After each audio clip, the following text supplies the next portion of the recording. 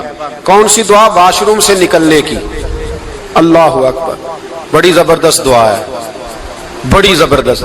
آپ یقین کریں اس ایک ایک دعا پر ایک ایک پورا بیان ہو سکتا ہے، ایک ایک۔ یہ اس لیے نہیں میں کہہ رہا کہ میں کوئی عالم فاضل آدمی ہوں، آپ کہیں گے کہ بتا رہے ہیں میں بڑا پڑھا لکھا ہوں، صرف یہ عرض کر رہا ہوں کہ اس کے فوائد پر، ثمرات پر جو اللہ تبارک و تعالی امت کو دیتا ہے، ان دعاؤں کی جو فضیلت حدیثوں میں آئی، اور پھر جو اس کے فوائد ہے، اور اس پر بات کروں تو ایک دعا تقاضا کرتی ہے کہ اس پر پورا ایک لیکچر ہونا چاہیے۔ دیکھیے آپ واش روم سے نکلے، دعا کیا ہے؟ دعا کے لفظ کیا؟ الحمدللہ الذی، ایک حدیث میں لفظ ہے غفرانک، غفرانک، اے اللہ میں تجھ سے بخشش چاہتا ہوں۔ اور جو مشہور اور معروف ہے مصنف ابن ابی شیبہ کی روایت، فرمایا الحمدللہ الذی اذھب عنی العذاب وعافانی، فرمایا اے اللہ تیرا شکر ہے۔ واش روم سے نکلا ہے تو کہہ رہا یا اللہ تیرا شکر ہے، تو نے مجھ سے اذیت دور کی، وعافانی، اور تو نے مجھے عافیت عطا کر دی، اذیت دور کر دی اور عافیت۔ بولیے واش روم سے نکلا ہے تو کیا کہتا ہے؟ یا اللہ تیرا شکر ہے، تو نے مجھ سے اذیت دور کر دی اور مجھے عافیت۔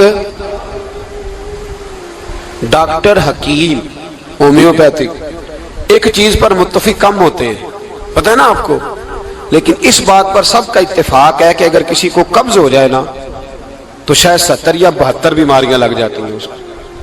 اور جب آدمی کو قبض ہوتی ہے نا، پیٹ کے اندر فضلہ جم جاتا ہے، خارج نہیں ہوتا، اس کو اعصاب کی بیماری ہوتی ہے، اس کے ذہن پر اثر ہوتا ہے اس چیز کا۔ آپ یہ مت سمجھیں کہ کھانا کھانا ہی ایک کمال ہے، اللہ نے یہ بھی نعمت بنائی ہے کہ کھانا جب خارج ہوتا ہے تو وہ بھی اللہ کا بہت بڑا احسان ہے۔ تو فرمایا تو سمجھا ہی نہیں، اگر تجھے قبض ہو جاتی، تیرے پیٹ کے اندر وہ چیز جم جاتی، تیرے لیے کتنی تکلیف کا باعث تھی۔ ان لوگوں سے پوچھئے جو اس کے بیمار ہیں، اس کے مریض ہیں، وہ کتنی تکلیف میں رہتے ہیں، سر میں درد ہوتا ہے، سر چکراتے ہیں۔ ایک بہت بڑا روڈ ایکسیڈنٹ ہوا تو ڈرائیور سے لوگوں نے پوچھا کہ مسئلہ کیا ہے، تو کہنے لگا میں قبض کا مریض ہوں، تو میں کھانا کھا لیتا ہوں تو میرے ذہن پر وہ اس قدر زیادہ گیس کا غلبہ ہوتا ہے کہ میں سخت تکلیف میں ہوں۔ نبی پاک علیہ السلام نے ہمیں سمجھایا اور بتایا کہ سمجھ لو یارو، کھانا کھانے کی نعمت تو اللہ نے تمہیں عطا فرمائی ہے، لیکن کھانا کھانے کے بعد اس کا اخراج بھی اللہ کی بہت بڑی نعمت ہے، تو اللہ کا شکر ادا کرو۔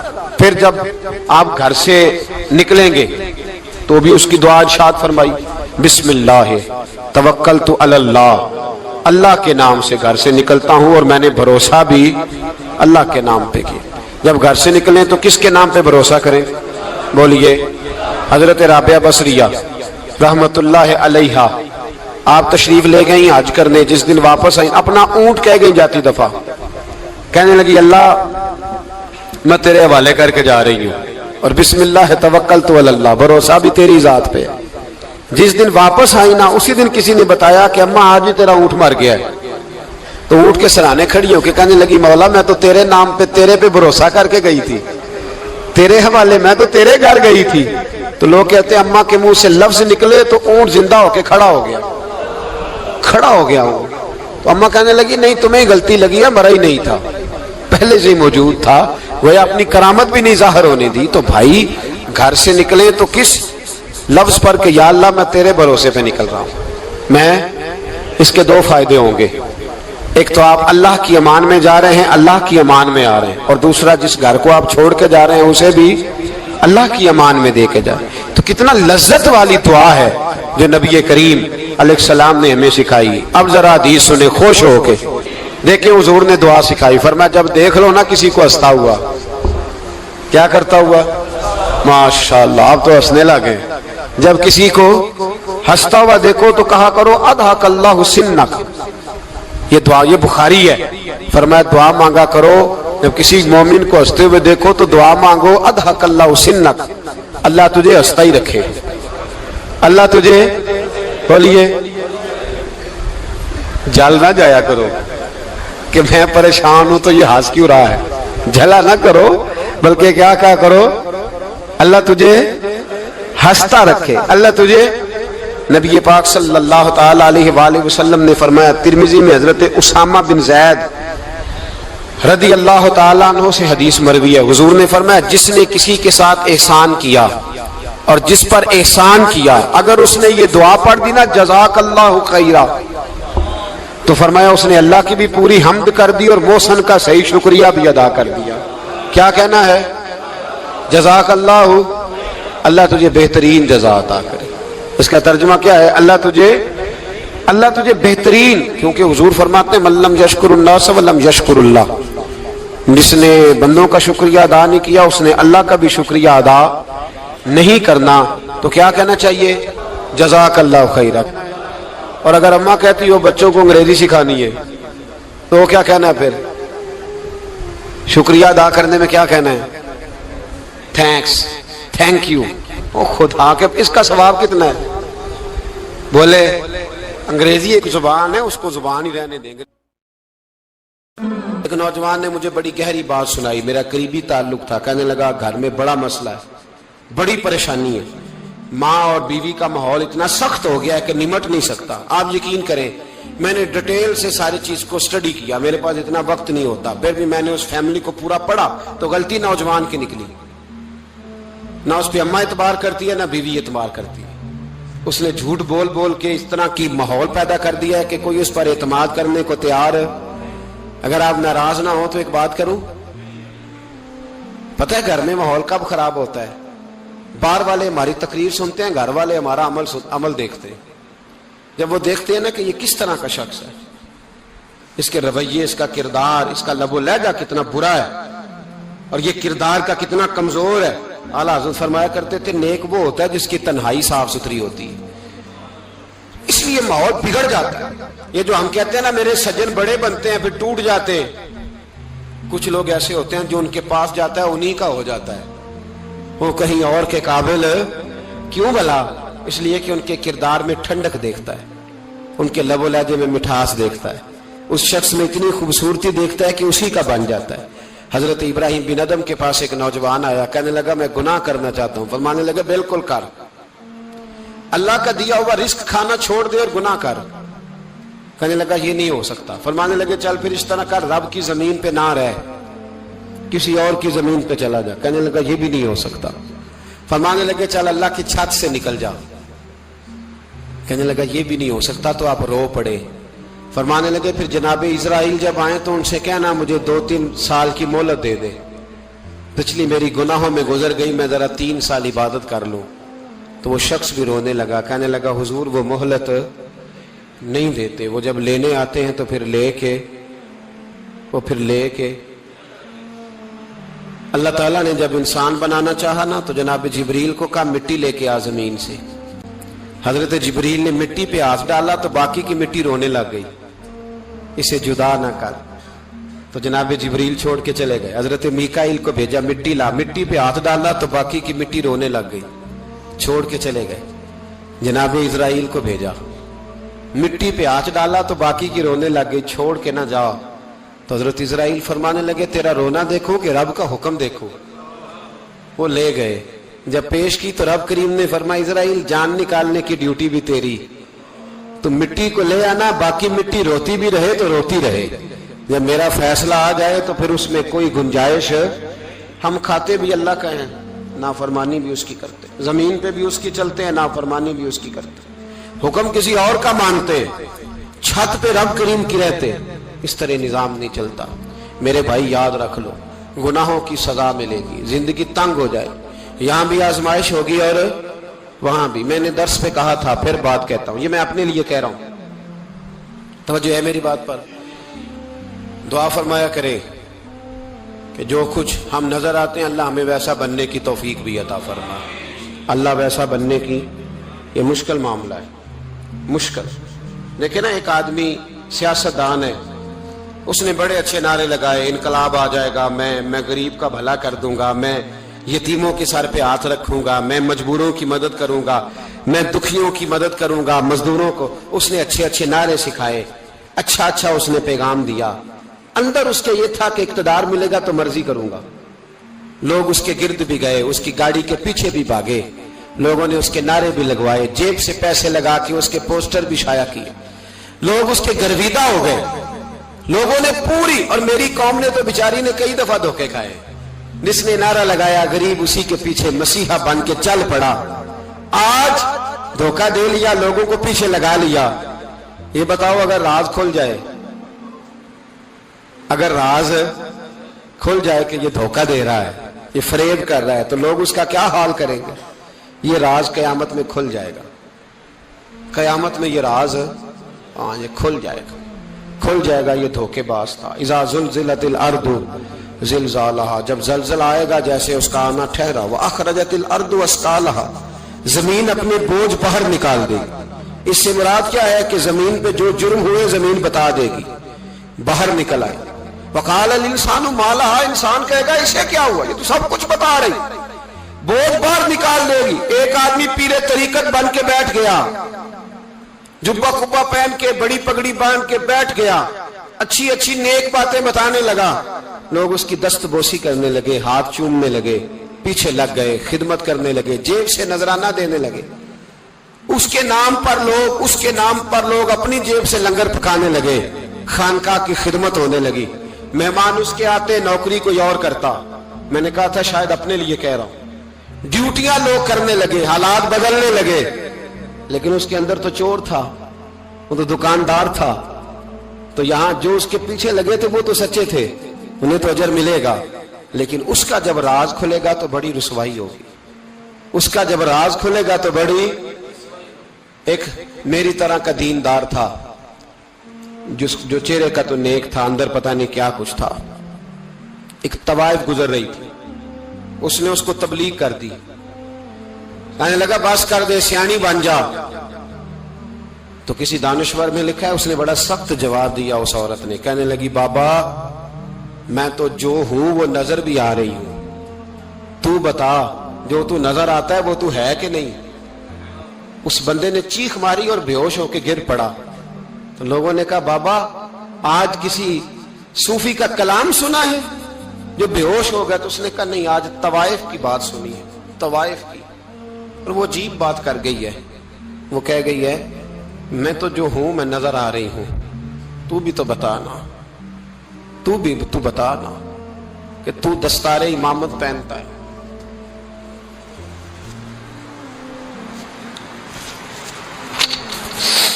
تو بتا, تو جو کہلاتا ہے تو وہ ہے کہ نہیں.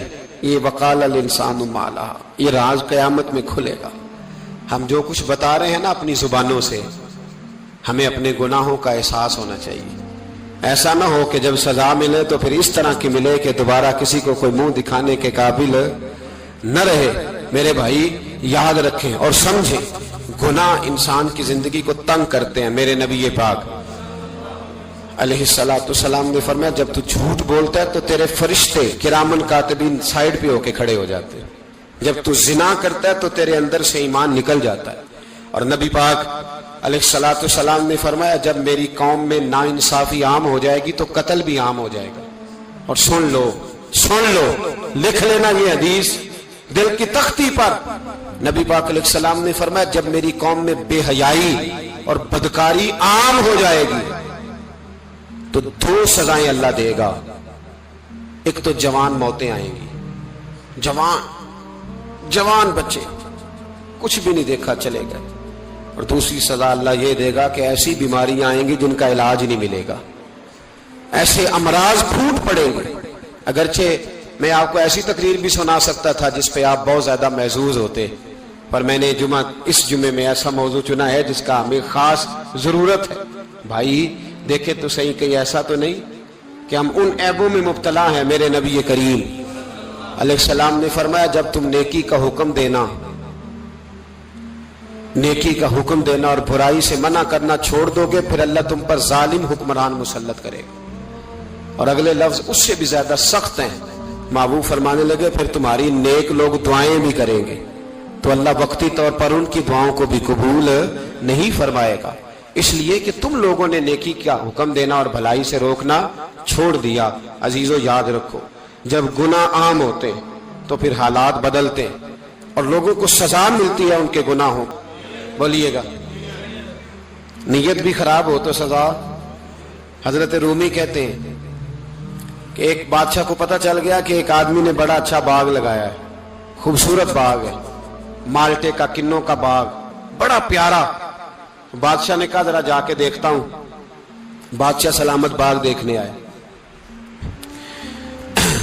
تو اب وہ مزدور آدمی تھا، عام آدمی تھا جس نے باغ لگایا، کسان تھا، اس کو کہا کہ چند کنوں توڑ کے لایا تو بڑے پیارے لگے، ایک دو اور لایا، کھائے، بڑے میٹھے، بڑے پیارے، بڑے توانا، بڑا مزہ آیا۔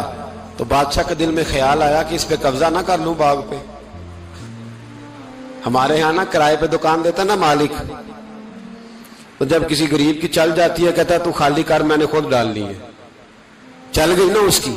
حالانکہ رزق اپنے اپنے نصیب کا ہے، رزق اپنے اپنے نصیب کا ہے، جس کو اللہ تعالیٰ چاہتا ہے عطا کرتا ہے۔ تو اس کو کہا کہ اور توڑ کے لا، اور دل میں خیال ہے کہ یار اتنا اچھا باغ ہے قبضہ کر لیتے ہیں، ہماری حکومتیں قبضہ کر لیتی ہیں کہ جو چیز اچھی لگ جائے۔ اب وہ کسان 2-3 کنوں توڑ کے لایا، اس نے کھائے تو کھٹے نکلے، ترش تھے۔ کہنے لگا تجھے کیا ہو گیا ہے؟ تو بندہ بڑا صاحب دل تھا، کہنے لگا میں تو ٹھیک ہوں، آپ اپنی نیت سے پوچھیں کہیں خراب تو نہیں ہو گئی۔ تو کنوں میں بھی اس کا اثر آ گیا ہے، اپنی نیتیں بگڑ جائیں نا، نیتیں۔ اب ایک بات کہنے لگا ہوں، غور سے سننا، جب تک 2 بھائی اکٹھے کاروبار کرتے ہیں نیت ہوتی ہے کہ ہمارا گھر چلے گا، تب تک اللہ برکت دیتا ہے۔ اور جب اپنی اپنی جیبیں سمیٹنے لگ جاتے ہیں نا کہ یہ میرا 5,000 ہے، آج میں گیا تھا اگرائی کرنے، یہ میرا 10,000 ہے، آج میں نے محنت زیادہ کی، جب وہ ٹٹولنے لگتے ہیں پھر اس دکان سے بھی برکت اٹھ جاتی ہے، پھر وہاں سے بھی برکت چلی جاتی ہے۔ فَإِنَّ لَهُ مَعِيشَةً ضَنْكَ، فرمایا جب تو میں منہ پھیر لیتا ہے پھر تیری زندگی اللہ تنگ کر دیتا ہے، پھر وہاں سے بھی برکت، خوبصورتی، اثر اٹھ جاتا ہے۔ ایک سنار نے گلی میں ایک یتیم چھوٹے سے بچے کو گھومتے دیکھا تو سنار بے اولاد تھا، بچے کو اٹھا کے گھر لے آیا، 18 سال اس بچے کی پرورش کی، اس کو پالا پوسا، جوان کیا۔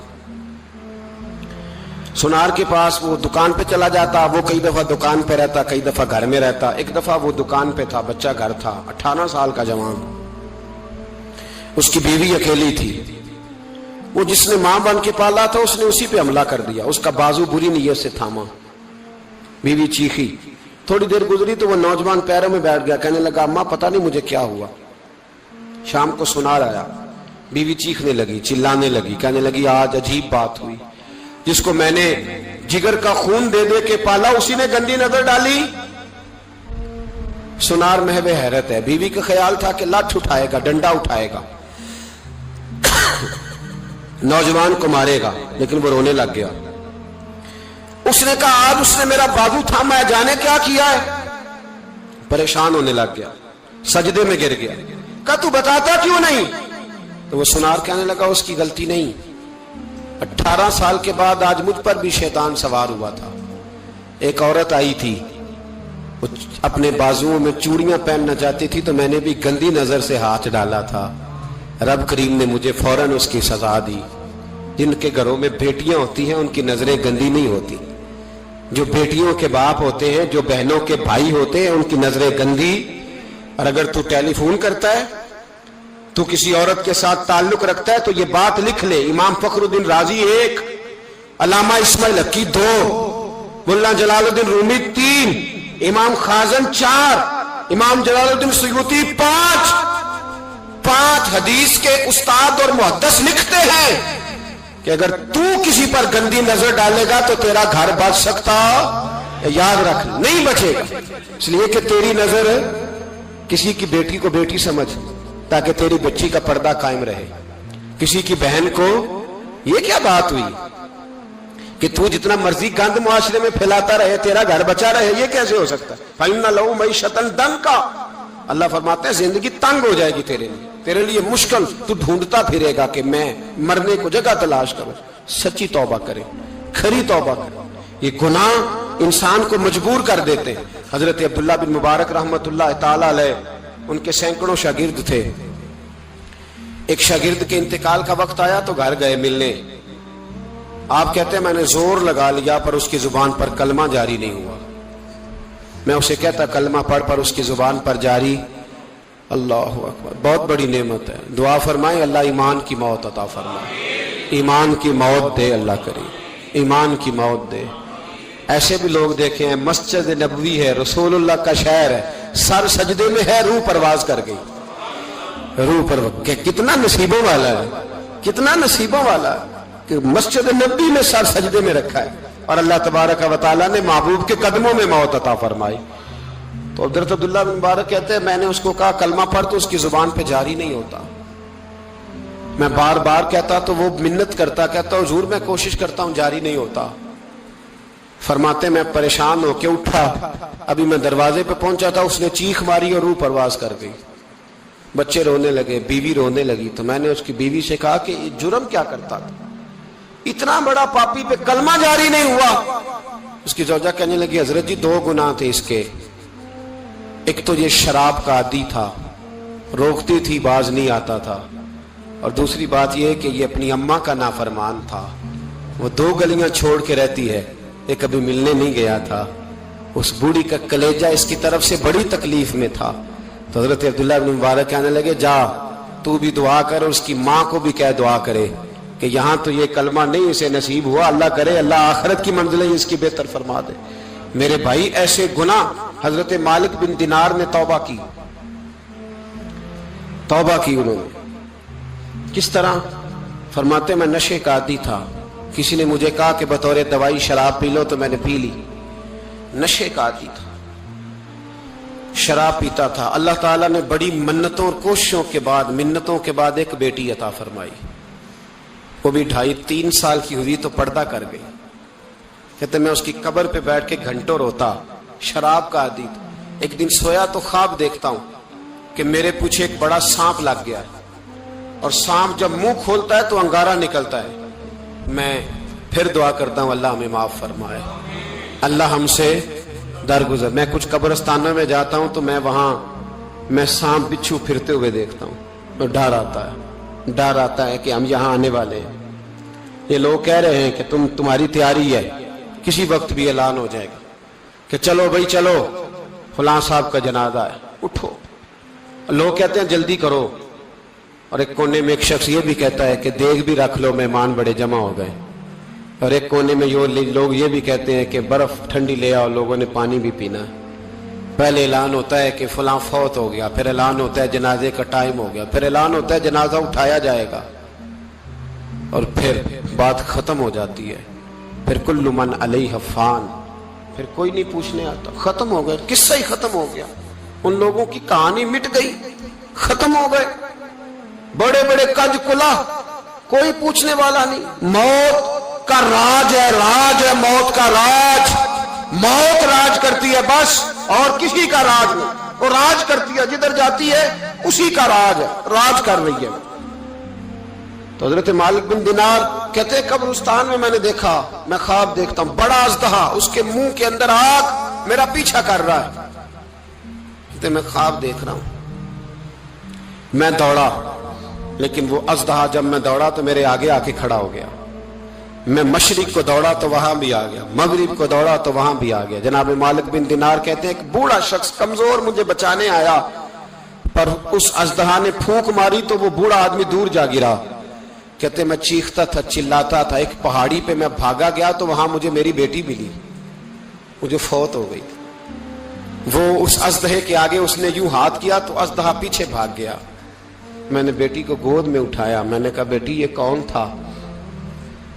کہنے لگی ابا یہ تیرا برا عمل تھا، یہ تیرا برا عمل تھا، یہ تجھے کھا جاتا اگر میں نہ ہوتی.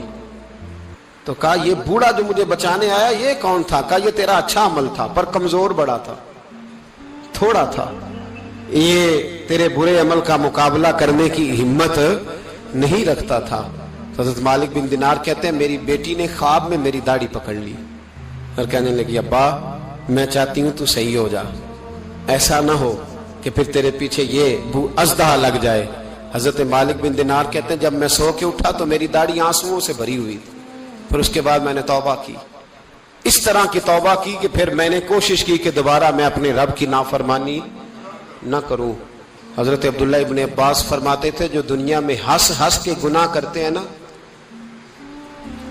ہنس ہنس کے جھوٹ ہنس ہنس کے بولتے ہیں، ہنس ہنس کے لوگوں کی غیبت کرتے ہیں، فرمایا یہ جو تمہیں ہنس ہنس کے گناہ کرتے نظر آتے ہیں ان کا رونا قیامت میں دیکھا نہیں جائے گا، ان کے آنسو قیامت میں دیکھے نہیں جائے. جو ہنس ہنس کے گناہ کرتے یہ روئیں گے. فَلْيَضْحَكُوا قَلِيلًا وَلْيَبْكُوا كَثِيرًا. رب فرماتا ہے زیادہ رویا کرو، کم ہنسا کرو.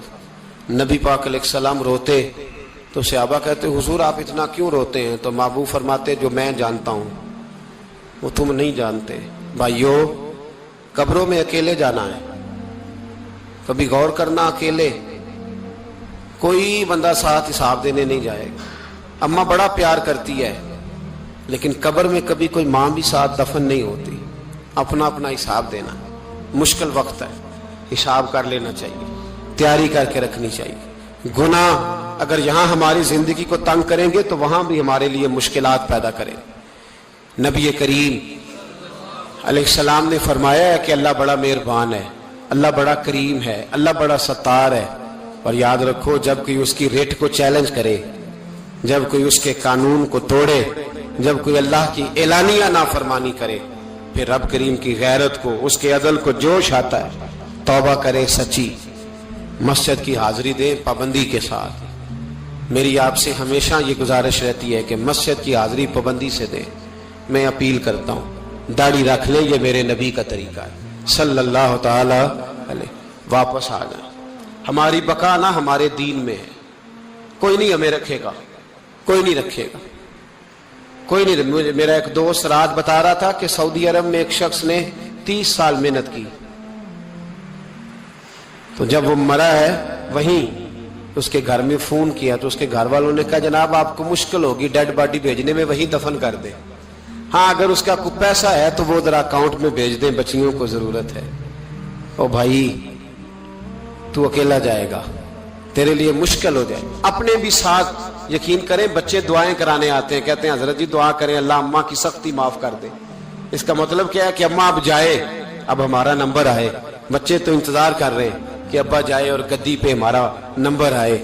تیاری ہے، اکیلے جانا ہے، اکیلے سخت سا مرحلہ ہے، اکیلے سارا کچھ فیس کرنا. آج توبہ کریں. وہاں کے کیڑے یہاں رہ کے مارے. اپنے ساتھ ظلم نہ کریں. ہم اس قابل نہیں کہ وہاں جا کے مقابلہ کر سکیں. بچیں، اپنے آپ کو محفوظ کریں، بچائیں. حساب اپنا اپنا دینا ہے. کسی باپ نے اگر اپنے بچوں کو حرام کھلایا تو بچے تو نہیں کہہ رہے تھے نا کہ حرام لے کے آ، تو باپ نے حساب دینا، والد نے. لہذا مہربانی فرمائیں، اپنے اوپر رحم کھائیں، اپنے آپ کو سنواریں. آج جمعۃ الوداع ہے، توبہ کریں. اللہ کے نیک بندوں کی صحبت میں بیٹھا کریں، اچھی باتیں سنا کریں تاکہ دل نرم رہے، ان جگہوں سے بچیں جو گناہ کی طرف لے کے جاتی، ظلم سے، زیادتی سے، جبر سے بچیں، اپنے آپ کو اپنے رب کریم کی بارگاہ میں جھکا دیں۔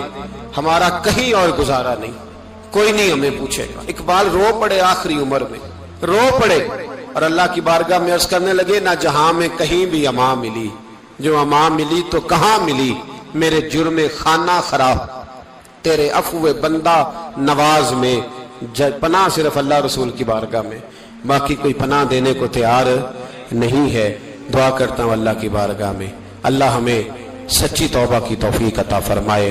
آخر دعوانا ان الحمدللہ۔